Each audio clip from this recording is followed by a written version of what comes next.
मुंबई में उद्धव ठाकरे की प्रस्तावित महाआरती को लेकर राजनीतिक घमासान तेज हो गया है। भाजपा विधायक राम कदम ने इस पर कड़ी प्रतिक्रिया देते हुए इसे हिंदुत्व नहीं बल्कि ढोंग और राजनीतिक दिखावा बताया है।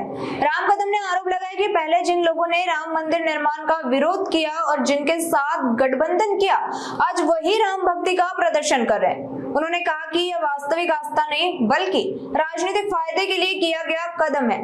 साथ ही उन्होंने उद्धव ठाकरे से आत्मचिंतन करने की भी अपील की। उबाटाच्या नेत्यांचा ढोंगीपणा बघा की जेव्हा सर्व काही संपलं, आता त्यांना रामाची आठवण आली। काय कारण आहे? राम काल्पनिक होते असं म्हणणाऱ्या राहुल गांधीच्या मांडीवर बसता तुम्ही।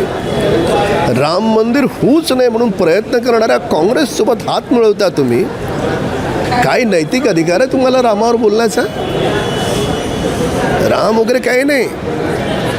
उरले सुरलेले आमदार खासदार नगरसेवक सोडून जाऊ नयेत म्हणून त्यांना दाखवण्यासाठी हे ढोंग आहे, नाटकीपणा आहे की उबाटाचं हिंदुत्व अजून शिल्लक आहे। कसलं हिंदुत्व शिल्लक आहे तुमचं? तर त्याच्यामुळे जोपर्यंत महाराष्ट्रातली जनता हे कधी विसरणार नाही की मंदिराला टाळे लावून आपण मुख्यमंत्री होतात तेव्हा दारूची दुकानं उघडता पण मंदिराला टाळे लावता का? हे तुमचं अध्यात्म आहे, हे तुमचं हिंदुत्व आहे। पालघर साधू हत्याकांड विसरलं नाही अजून महाराष्ट्र। तर त्याच्यामुळे सब कुछ लूट चुका है, तब इनको भगवान की याद आई और राम ही इनको बचा सकता है।